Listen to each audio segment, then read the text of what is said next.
Akshay, did you always knew what you wanted to do when you passed out from MBA? I was all over the place. Saurabh, what about you? यार मेरे को तो तब भी idea नहीं था, आज भी आइडिया नहीं है. Confused about your career choices? Wondering what steps to take next?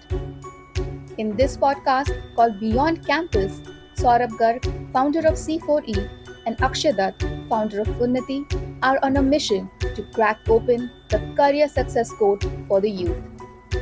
वो बचपन में कहते थे ना, तुम जो चाहे बन सकते हो. So, let's turn the dream into reality. Hi, I'm Geetansh.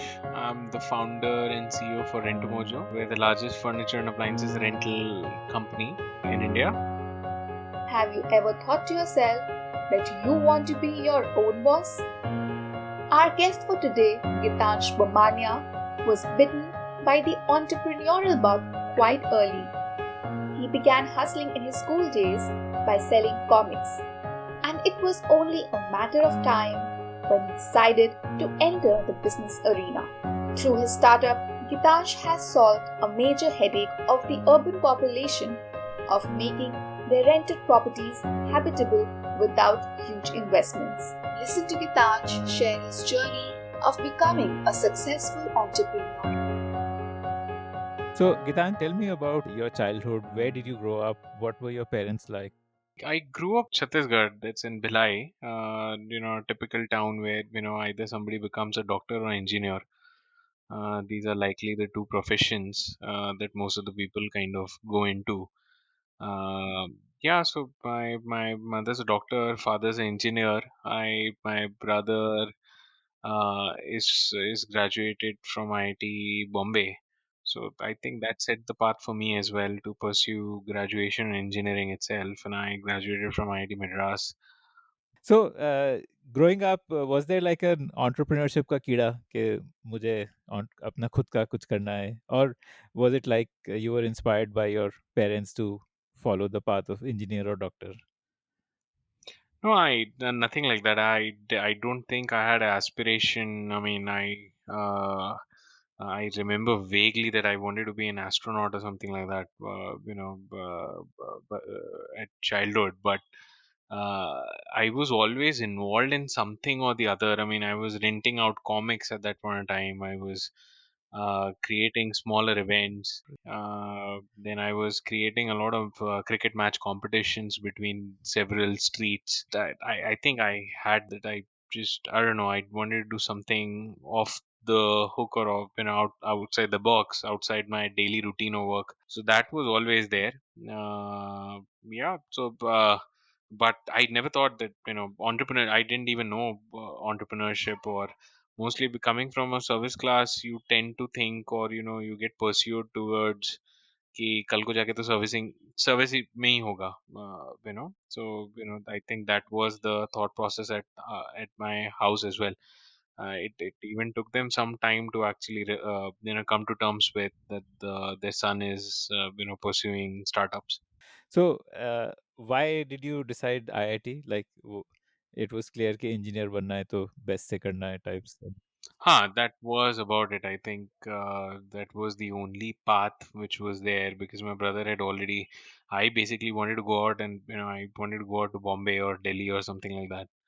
So these were the means to go out of the city at the end of the day. Of course, everyone needed about college. So, how was that experience at IIT Madras? Was it like a transformational kind of an experience? Did you have a lot of fun? Did you study hard? What were the highlights of those? A mixed bag there. Also, it's not that I was, a nine pointer or so, but I was fairly involved in, I was I possibly sang for my, hostel 5 years in a row. I was in the choreo team as well. Uh, So, yeah, like Bollywood songs? Yeah. हाँ, बॉलीवुड या तो English I mean I was a lot into porcupine at that point of time college में थोड़ा सा feel आने लग गया था कि कुछ ना कुछ तो खुद का चालू करना है बिकॉज जो भी कुछ भी चीज़ें दिमाग में आ रही थी like I was trying to help friend of mine get a house in Pune at that point in time, and I just realized that the process for that is so cumbersome that अगर कहीं पे photos videos अगर होती जो कि मैं जाके देख लेता, so I don't have to travel to Pune to help somebody out. So I thought possibly a platform like that can be good, and cut to sorry, platforms like housing.com and common floor and all of these essentially happened. Magic bricks was already there. So तो जो भी कुछ सोच रहा था तो वैसा I think slowly and gradually, if you face a problem and you try and figure out a solution for it, I think that what turns into a business. If the problem statement is scalable and large enough, and your solution is scalable as well, that forms a very good business at the end of the day. तो वो थोड़ा सा ऐसे feel आ रही थी कि दिमाग में प्रॉब्लम्स के सॉल्यूशंस अच्छे आ रहे थे, जो कि दिख रहा था कि इधर उधर they are converting into some और the other venture. So I started thinking at that point in time कि कुछ ना कुछ तो करूंगा. Okay. So did you have any side hustles in college, any extracurricular? Like you told me school में you started a cricket competition and a comic rental business. तो college में भी ऐसा कुछ किया? हाँ, लिट फेस्ट पे जितने काफी सारे इवेंट्स कराता था, तो whatever we could earn from it, but nothing major as as such. College went into all these extracurriculars, and specifically I think by the time I realized that placements are on, the only, I think, a little out of the box hustle that I did is possibly I was the first one to be a CFA level 1 qualified in my college at that point in time. Because अब आप अगर आप अगर 8.10 या 9.10 नहीं हो, तो you need to stand out in the placements, so you need to do something about it. At that point in time, my brother was giving was a, I think he cleared level 2 by then. So I thought this would help me stand apart. So I apart from engineering, I gave finance as well. When that really helped me in my placements. So you did a CFA inspired by your brother to some extent, as a way to stand apart during placements. Did you have an inclination in finance, or it was just that you felt that your brother's advice would be good, and so you did it? The core, I like maths. So finance was mostly maths only at the end of the day. So I don't think it was. I mean, it was good. It was interesting. Anything new is interesting for me. I mean, that's the fun of it. I really liked. I enjoyed the time while I was preparing for it. It was sort of a complex challenge. Any complex problem to solve, I think that piques my interest. So at that point in time, just the challenge was that if I can make use of my summer vacation in the college and give the exam and crack it, I think that was that was, I don't know. I mean, that was a good challenge that I wanted to pursue, and sort of happened. So you did a integrated BTech EdTech program, so that would be like a 5-year program. So this you did in your fifth year? This I did, yes. Okay, okay. Then what happened during placements? Where did you get placed? I went into KPMG. So I was consulting for 2 to 3 months roughly, but I realized that I'm not the best fit there. Because it's a lot more bureaucratic in nature. And big companies have to be at the end of the day, unfortunately. So it's difficult to execute your own ideas. So at that point in time, while I was consulting a lot of people.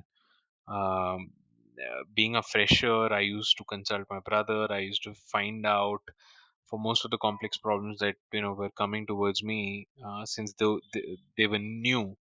I used to reach out to other people for finding out how to get this done. So I thought, if I'm doing this, if I'm consulting others to consult, a bunch of my clients, why not create that into a platform where two folks can consult each other, like a two LinkedIn profile can come together and consult each other. So that's the platform that I wanted to build, and that's what I jumped onto. I think I joined Flipkart for a quick while just to keep funding that project parallelly. And the moment the project was ready, I kind of launched with it. Which nowadays, there are many platforms like an academy, and there's several who are in the same domain, But I think what the idea was a little, I don't know, maybe the execution was not that great, or maybe the idea was a little ahead of time. How much did you spend to to get the ball rolling? What was the initial product that you built? And I think spent around 4 to 5 lakhs. Took some capital from my parents, my mom, and again my brother. Took some capital from both of them, and floated this out. so what did you build as your initial product? Like a site where people can list the skills that they want to offer, and other people can search for consulting on those areas, something like that.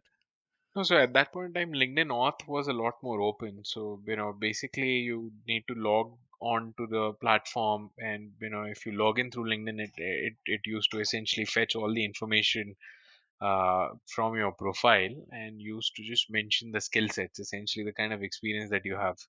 And you had to, of course, choose whether, you're in the in the profession of, you're a lawyer, you're a financial consultant, or you're an accountant, etc., etc. So depending on that, folks could have, if I have a certain query, let's say I have some query on taxation, I can, browse around. I can, pick mentors that I want to book my time with, and I can, get on a call with them to understand that query, and, possibly I'll be charged for that call.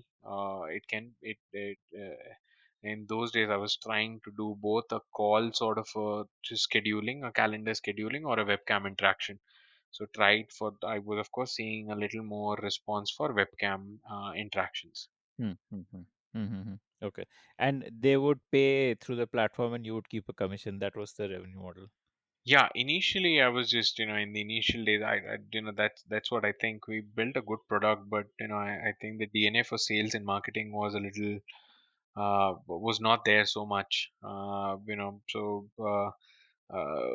We kept on building a good product, thinking that people are going to come on the platform themselves. So initially we didn't charge consumers for this kind of a service, so it was pretty much on a freemium basis. But slowly and gradually, as we went forward, we started charging the consumers, and for a commission out of it. But initially it was all free. So your goal was to be a platform where lawyers, financial analysts, and maybe HR consultants, management consultants, all of them would uh, start earning from your platform by providing, by selling their hours essentially. Yeah, selling their hours, and, it could have been a platform, where, I mean, which is safe to actually go and select a mentor and pay as well. So those are some of the things that I wanted to work upon. Okay. And you were doing this with other co-founders, or you were alone here? I was alone. I was alone.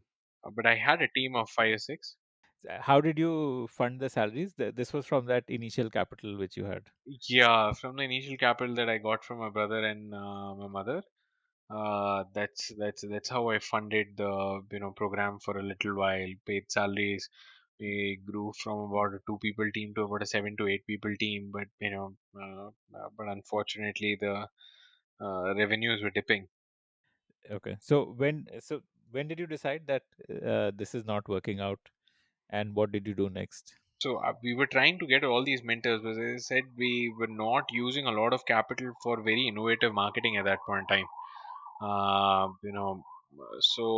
What was happening was what we realized. I mean, the insight that we got was, if the mentor's profile is good enough, people were flocking in themselves, because, the mentor is, sort of the profile itself is good. And so we started getting fairly high valued guys, which are, possibly have sold companies, etc., etc. I mean, so, those kind of guys. But they would not have, sold 1 to 2 hour slots in return, in exchange for some sort of a remuneration.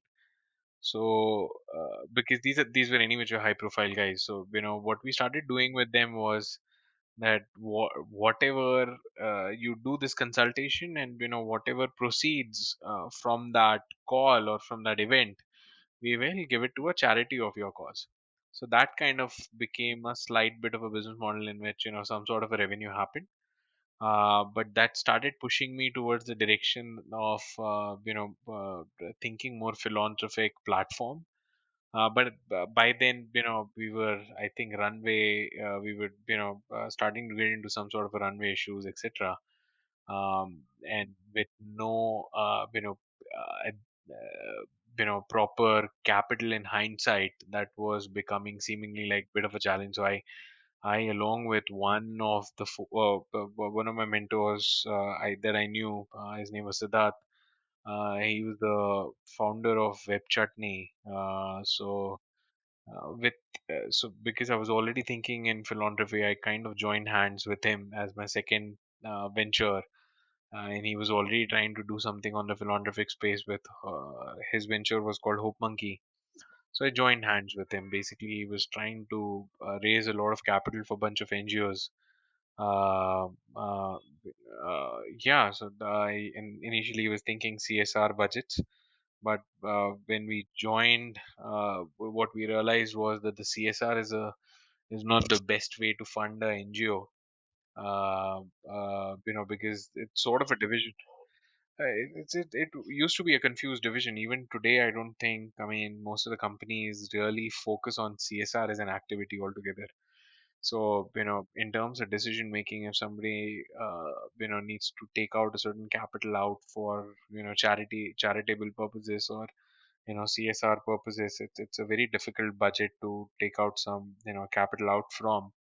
So essentially, so that's what we realized. And so, what we, so we pivoted a little bit, and we started thinking that, why not create go to NGOs, let's say, and make a good amount of content from those NGOs. I mean, in terms of how they're performing, who are they working for, what's really causing them to work towards this, and if that story aligns with a certain brand, like a Coca-Cola would align with a certain NGO, Google would align with a certain different kind of an NGO, which is possibly, let's say, helping street children learn coding, right? So that kind of an NGO. And I remember there used to be a guy in Delhi who used to have a live class within a certain metro station. So we took that and we made that into a good content. Went to a couple of brands, and one of them started funding it through the branding budgets instead of a CSR. So that became a good business model. That, rather than the CSR budgets, we'll give you a lot of traffic because of the content that we are producing. A lot of traffic will come on your platform, and you can assign a certain CPC or impression cost, and maybe you can donate that to the NGO. If somebody is actually transacting on the platform and donating, let's say, $100 to the NGO, you match it and top it up by saying that, okay, let me provide 400 more as a brand, so which will bring in a certain brand loyalty connect, etc. So that kind of worked in, and we raised a decent amount for a bunch of NGOs in a span of 6 to 7 months itself. Before which there was a somebody like a large conglomerate want to acquire us. So I think, post which, I somehow was feeling that the growth rate was not that high. The maybe, the GDP per capita in India is so less that, this is possibly, somebody would think about charity as the last resort, like, once your basics are covered. So I maybe that was the reason I felt that, possibly I should step out and do something else. Okay. Okay. Was it also that maybe there was a misbalance of power, like you were the junior partner in that relationship? Did that play into the decision to move out?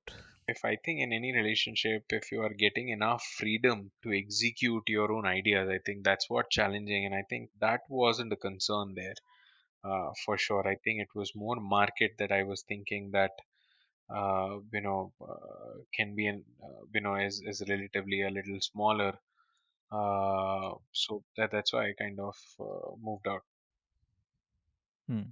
So, I've seen most founders don't have that kind of objective way of looking at the market and saying, "Nee, this market is too small," because they are attached to the whatever they've done so far.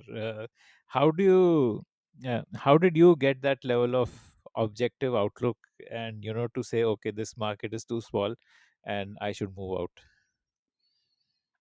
No, so essentially, it's when I think trying to raise capital teaches you a lot of things. I mean, whether to raise capital or not, that's a very different debate altogether. But raising capital typically means you need to get into a market which is large enough. You have the high caliber team to pursue and really create a differentiation in that market, and really are able to have a defined execution plan so that you are able to return that capital to the investor at a certain with a certain IRR. That's so raising teaches a lot of business skills as well at the same time, for sure. Which I think comes very naturally to some of the folks, those who have been doing businesses, although in a slightly different model. But most of the traditional businesses knows how to run the businesses, but they don't know how to raise capital. Raising capital is slightly different one, but kind of teaches a lot to you about the traditional businesses. I think depending on different format, whether you're going for a venture capital or a private equity capital, I think both teaches you very different things. So when you were essentially attempting to raise funds for Hope Monkey, that's when the realization hit you that this is too small an opportunity. Yeah, because largely, which is that one philanthropic company which has become $1 billion. I know that's a very materialistic thing to think of, but at the end of the day, if the business needs to scale, the market needs to be quite bigger. And I think at that point in time, I was thinking more from that standpoint, that considering the age that I was at, etc., I wanted to get into a market which is large enough and which can actually become very big. Okay. So then you went back to a job after almost more than 2 years of being an entrepreneur. So how was that experience like, going back into a job? Yeah, I mean, I wanted some time for sure to I think I think it'll be very difficult for me to go back. I think it was I've never thought about anything as a job or not a job, as long as the problem statement is really challenging, and I'll be able to, yeah, I mean, if I like doing it, I'll get into and do whatever is required if it's challenging enough. So at that point in time, I the for the role after it, I was about to get into a new industry, and it was building things from scratch again. So tell us about the role after that. And I got offered a role at Pepperfry to lead the to build a private label in furniture from scratch. So that was a very good experience in itself. I thought the role is going to be pretty challenging. Furniture is a very different category, and this was not entailing only a certain section or a product, or just building a platform around it. This was working with the product team. Essentially, I was owning the P&L for furniture altogether. So that means almost running a company with and working with product guys, marketing guys, etc., all the folks within different divisions, and then working it out. So I think I felt this is again a very similar role. It's just that the market is big. Most of the platforms were pretty much vertical at that point in time. This was one horizontal play. can you explain what do you mean by a vertical play and a horizontal play? I mean, horizontal is across the categories. Vertical is just focusing and doing a deep dive into one category altogether and becoming and emerging as a leader in that. So I think I felt something can this is going to be materialistically very challenging. But while I was at it, again, I think a problem statement hit me, and I thought possibly rental can be a better offering for a guy like me who's been constantly changing cities, changing jobs, pursuing different aspirations, moving and wanting to keep the life flexible. I thought that this is a so renting can be a better lifestyle. But when I started looking at the economics of renting, I mean, it just really I think all the learnings that I had back in college because of in finance, really helped me to imagine that how renting is something like a lending itself. That I'm not giving somebody let's say of 30,000 rupees, so that in terms of loan, so that somebody goes and buy a bunch of products, but I'm giving somebody 30,000 worth of products to him and essentially collecting a monthly installment back. So it's very much like lending. The contours for the business is very much like lending.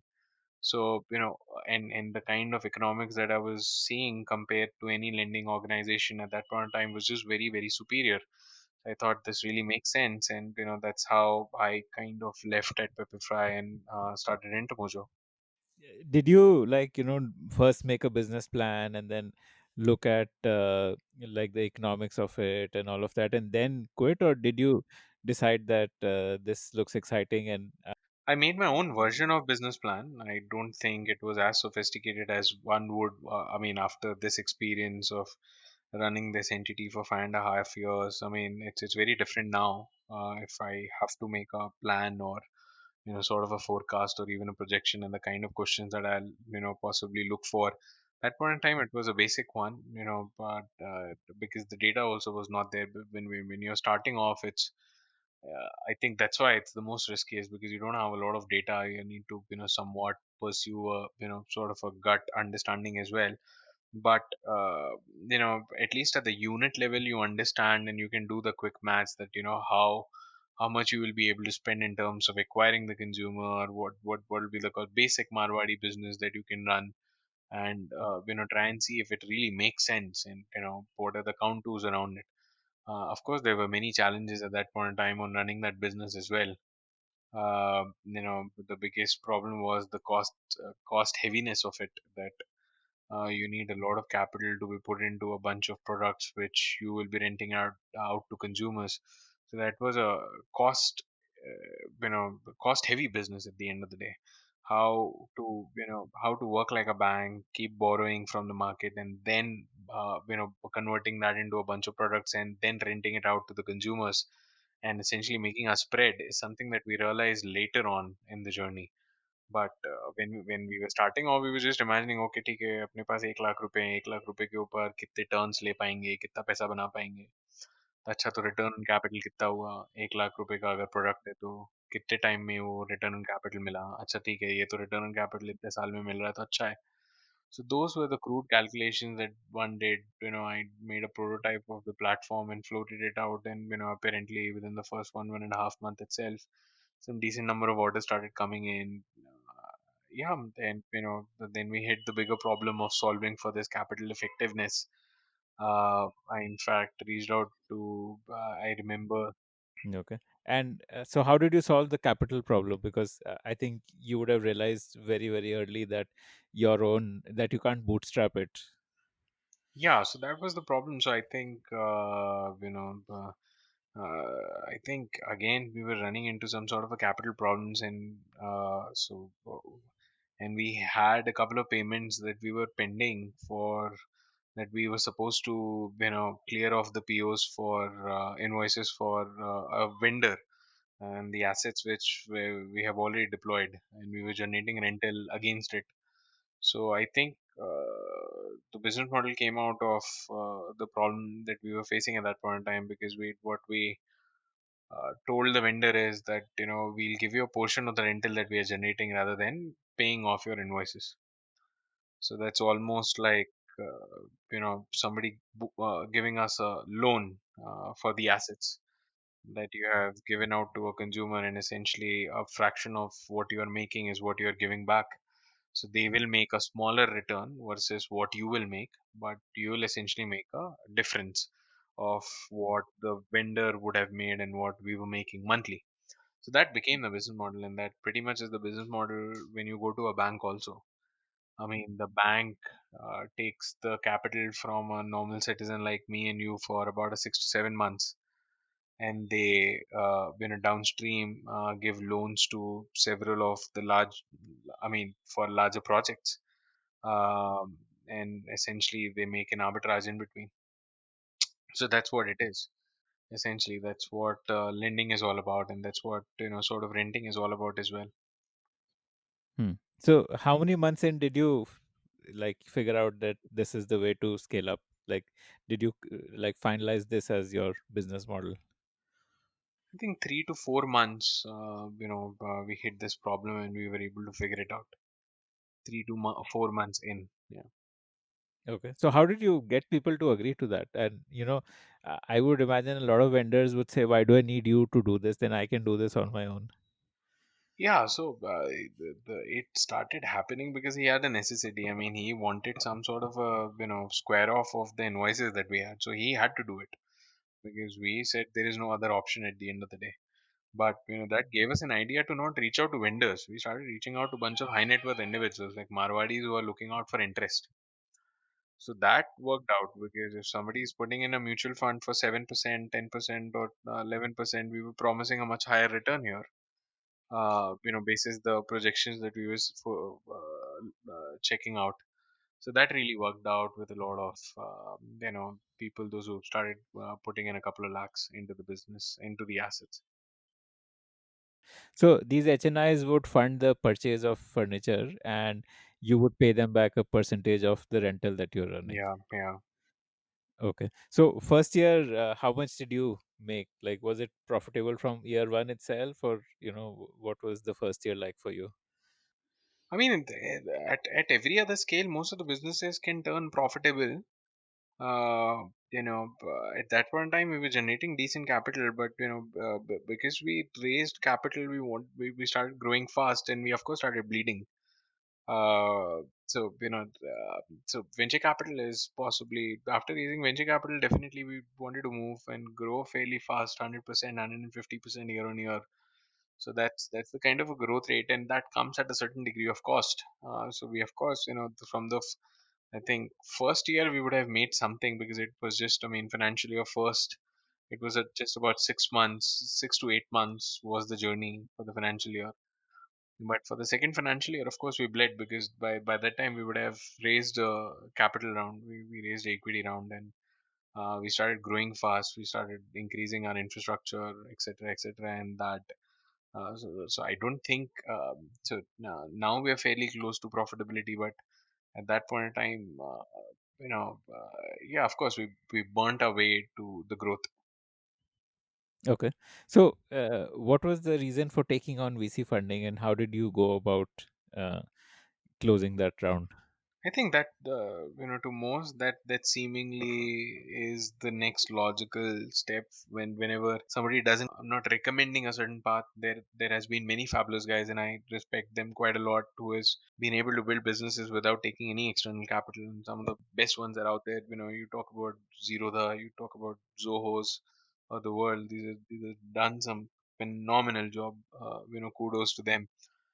But to most of the people, those who don't come from the affluent background, I mean, taking capital, external capital seems like the most logical way to, sort of craft your product into something more meaningful so that it reaches a little larger mass. So, how did you get success in the efforts to raise funds? Did you already know VCs, or did you have to knock a lot of doors and hear a lot of no's? No, I didn't know anybody in the ecosystem, so I had to knock a lot of doors, meet a lot of people, and something or the other clicked. And just that we had a business model which was seemingly scalable. That people were funding these assets, and we were making a quick spread in between. That turned out to be a pretty good one, and that's when I think we got funded.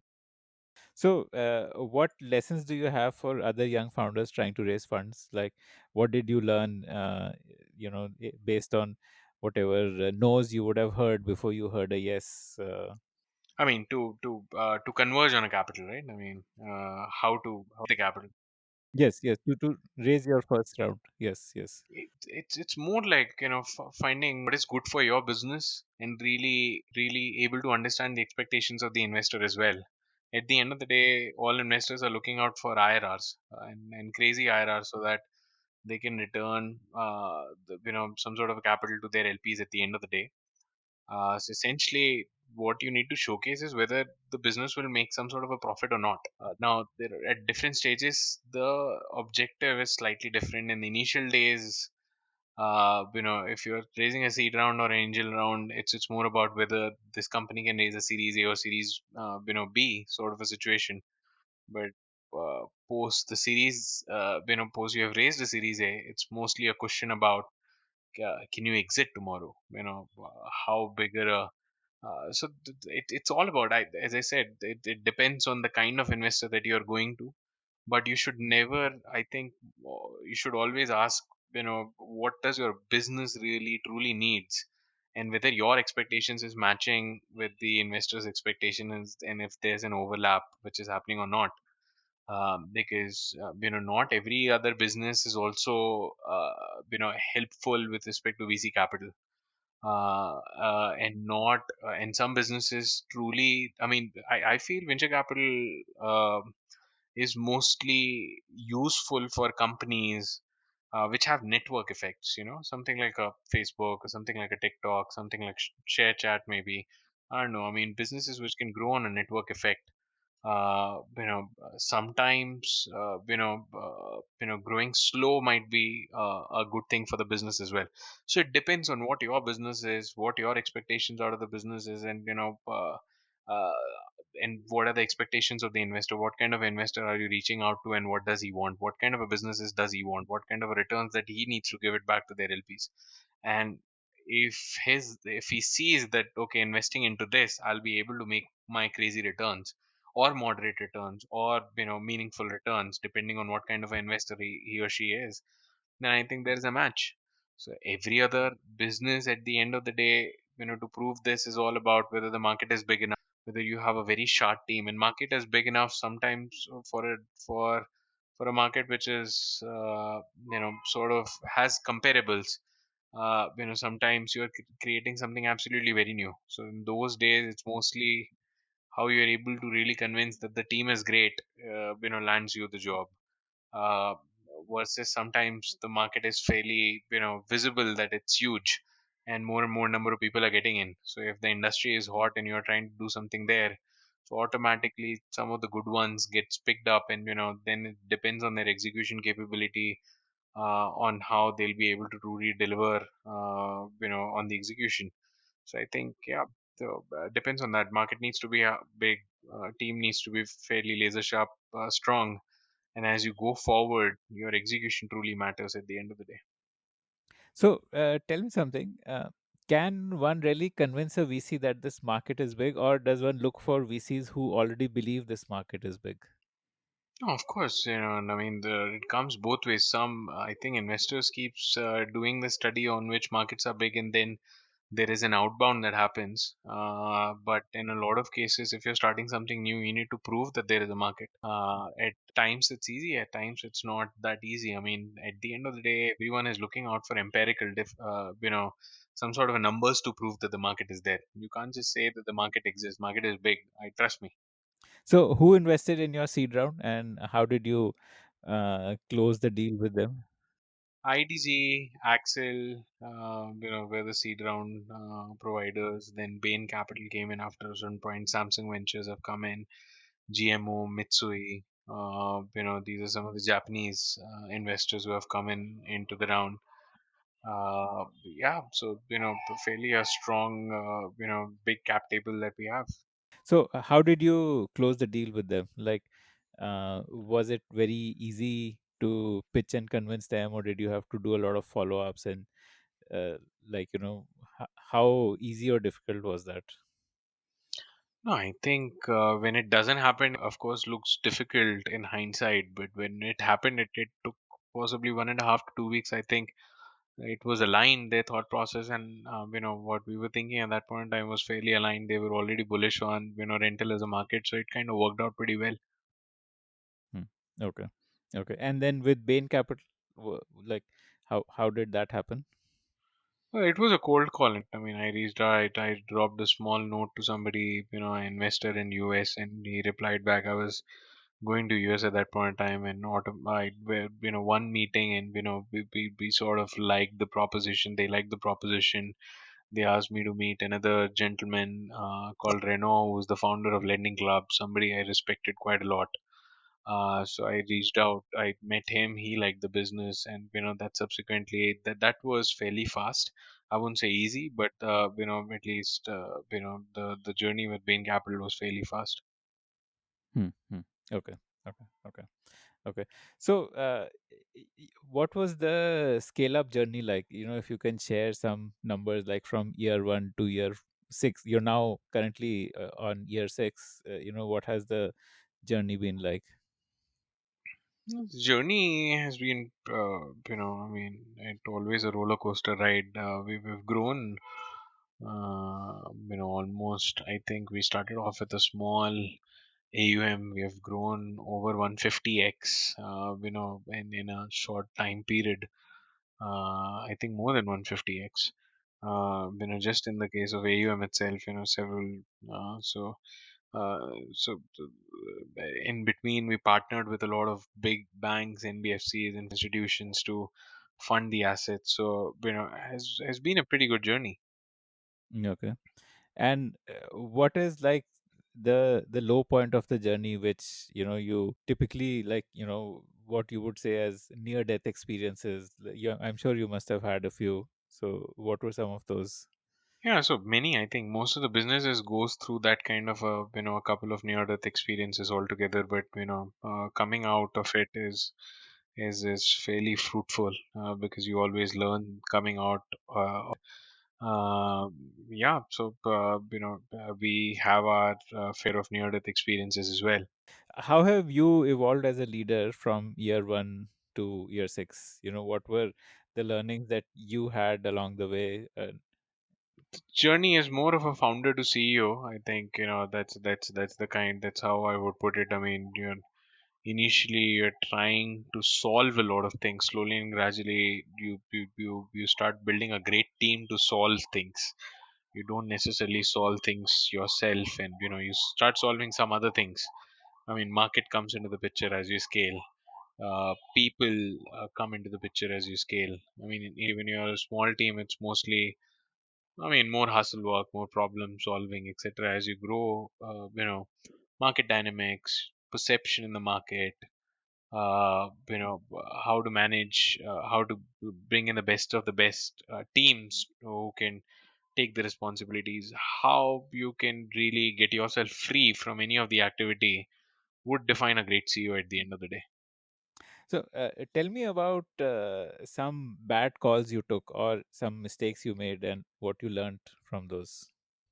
Plenty. I mean, I think, rather than getting into more, I think as you scale up, a lot of focus is also required. I mean, so I think the entrepreneur's mind is all about what new thing that one can do. As once you start scaling up, a lot of focus is required onto the things that are working. So that's why I said the journey from founder to CEO is very, very important, because you start focusing on a lot of variables in the business that are working, rather than going offshoot and trying to do a lot of things all at once.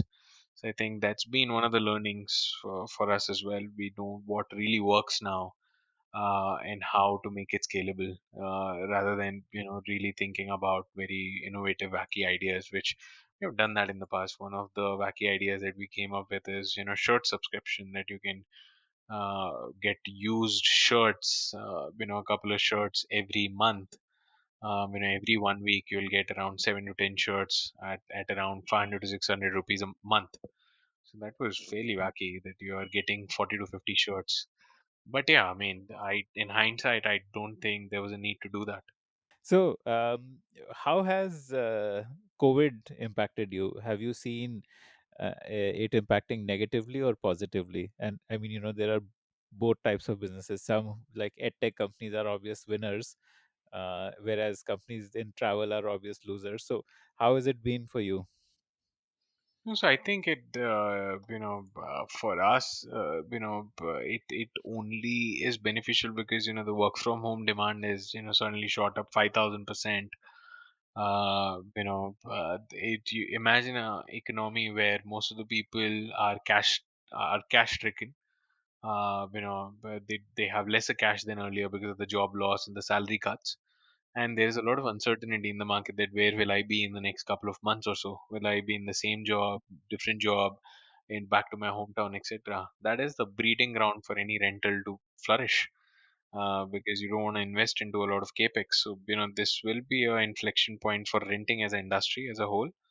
But of course, the way COVID has been handled, of course, some of our consumers are also moving back. I don't think the cities will truly normalize, and all the economies. I mean, most of the businesses that I know, except those who are completely ed tech driven, or mostly tech, who would have a positive spin. I think the maximum of the economy is at a max of 70-80% in terms of the revenue. I think some are even at 40-50% right now. So I don't think, I mean, and for the economy to get back, these cities needs to get normalized as quickly as possible. So I think, but apart from that, I think most, when it comes to us, demand is back. At the cost to acquire consumers is fairly cheap now. Is quite less. Why is that? Less marketing budgets, across. I think less number of people, less budget is going on. Yeah, yeah. So essentially, this is a great market for somebody who has a good amount of capital to acquire new consumers altogether. Hmm. Are you seeing more rentals happening post COVID compared to what you were, say, in February or March? Oh yes, I mean we are at much lesser budgets. We're much lesser budgets, and we are already back to the demand levels that we were doing pre-COVID. Okay. And so you have a certain view on lockdown, for which you also wrote a fairly lengthy article on LinkedIn. Tell me about that. Yeah, so largely, what I feel, which I've conveyed in the article as well, that the more and more interstate, travel is not restricted. Lockdowns will never really help us, and the cities will never come back. The you look at, I mean, the state authorities should ensure that the cities are coming back to normal, and tackling that is fairly straightforward. I mean, you need see, you can't do a lockdown at the country level if you keep having folks from other countries getting inside the country, right? I mean, the first action that any of the government took was to shut the borders, at the country level, because you don't want contamination or transmission to get in when you are keeping and restricting mobilities across the nation, because it's counterintuitive. If you keep both the things open, you will have a 14 days quarantine within your boundary, but within that time period there will be new transmission that will be getting in as well, and that was one of the biggest reason to shut the borders and then do a quarantine, right? Now, that same philosophy that you undertook at the country level, you are disregarding it at the state level when the states are as big as some countries. I mean, Tamil Nadu, Maharashtra, and Karnataka is as big as some of the states like UK and South Korea. The population and the size is as big as these states. So the states, I feel, I mean, we need to, when we look at India, we need to look at it as a combination of multiple countries, and which are having their borders restricted at the end of the day, so that the transmission doesn't come out in and out of the state very easily. You need to check them for COVID negativity, and that's when you should allow somebody to pass on to the other state. I'm not saying interstate goods movement. I mean, the economy, for optimizing the economy, you need to keep the interstate goods movement on, and that too any which way. There is no transmission happening there, because one guy is moving around in his truck. They will deliver the goods and possibly will go back. The true problem happens when you put a lot of people within a very small concentrated volume, like a bus, train, or a air travel, uh, which has a huge probability of transmission, and then you move them from one state to the other. Since the efforts pan India is not coordinated enough, it will be a nightmare for us to stop transmission, and that's what we are possibly seeing happening in Bangalore.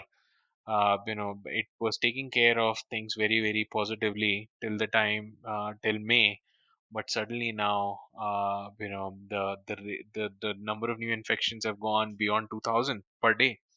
This is a very grave number, and that largely happened post the opening up of the interstate travel through train and air flights. So my, what I tried to convey through that article was fairly simple, that we need to restrict the interstate travel, and we need to discourage as much as of intercity bus travel, etc. And once we do that, I think it's going to be very difficult. I mean, if you keep the mandatory mask usage on, then and keep the high density travel within the city at the minimum, and shut the borders in terms of at least transmission. I mean, not shut the borders, at least restrict it with the mandatory COVID testing. Then automatically things will, the transmission is going to take, it's going to be very difficult to transmit.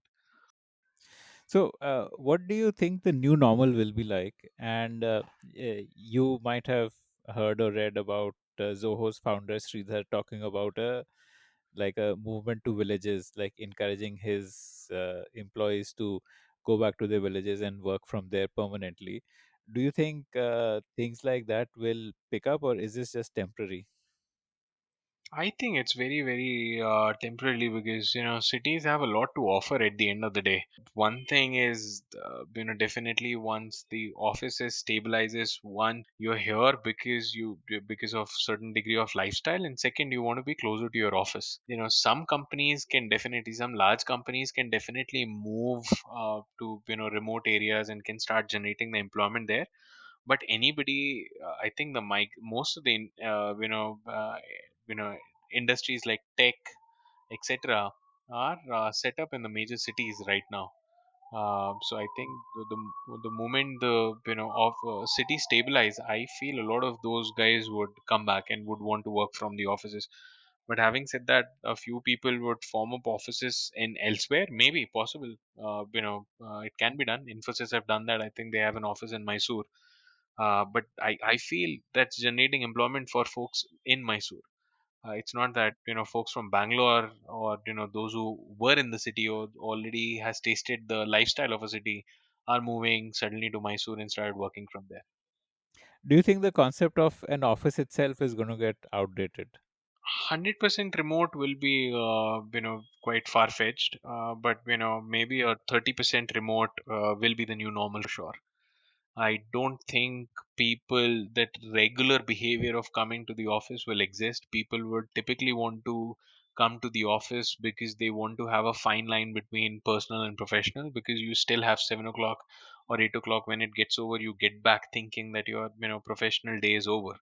Of course you can stretch, if there's a certain interesting project, but that deadline is very important. And what I'm hearing is people are finding that difference a lot more problematic. The thin line has suddenly gone, and people are stretching more and more.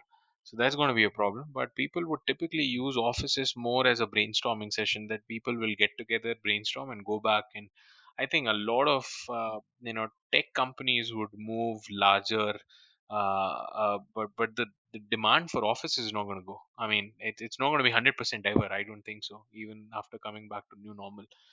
But I don't think it's going to go to zero. And I don't think it's going to be something like more than 50% is going to be suddenly remote. I think more than 50% will still be office.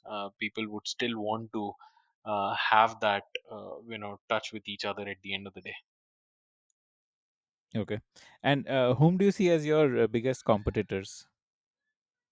I think the market is too small right now. By any competition coming in is will only help. There are two players. I mean, we and one more. We're the largest in terms of the subscribers, in terms of the revenues, etc. And I think, as I said, the industry is right now too small, and when only I hope this year is going to be inflection for rental altogether. So, how do you underwrite the consumers to whom you're lending? What data do you look at? Like, what is your approach over there? Oh, many data. I mean, across some 130 variables is there. I don't know if I can elaborate more on that. Little sensitive, but some 130 variables is what we look at. So, when someone wants to rent from you, you ask them to fill out a form which has all these fields, and that gives you this data. No, that's the magic that we can't ask the consumers a lot of details, but we need to have a lot of details for verifying it. So, what is one question that you are searching for an answer to? A question that you personally are trying to find an answer to. When will this, when the cities will Okay. normalize? When will the So, cities normalize? Right now, that's sort of a question that I'm spending a lot of time trying to imagine. and what next for you as a person? Like, what is the next level of learning that you are looking for? You've had one level of learning moving from a founder to a CEO role. What do you see are things that you need to learn next? I hope moving from a CEO to possibly listing this company is going to be another big challenge that is driving me. I think this is the kind of a business that can be listed in a couple of years, and that's what drives me a lot. So, what did you learn about building a team and hiring people? What were your learnings in making that journey from a founder to a CEO? What were the learnings on this part, like how to hire and build a team? No, so the hiring is definitely, I think, a common goal and a vision is going to be very, very important to bind the team. I think nobody works for anybody these days. People work for an objective and a shared vision at the end of the day. So forming a shared within vision with very high caliber people is fairly very, very important. And I think that's one of the most important roles for a CEO. So, when you hire someone, what is your way of judging if this person is the right person to hire or not? I'm still learning there. I mean, I have at least I have a caliber team who's able to judge the person fairly very well. Has to be analytical, has to have a, but having a great energy is very very important. Being trustworthy and having a supreme energy is, I think, supremely important. To get things done, you need to have that ownership attitude and a lot of energy. And at the same time, if somebody is not straight minded, or people call it clever, or not rightly bent, and they're smart, then a lot of damage can also happen to the company. How do you judge energy? Do you base it on how energetic they are in an interview? You can feel it, right? I mean, when you talk about ideas and everything, you can feel it. When you talk about problems, you talk about solutions, people talk about the work that they have done, you can sense the energy.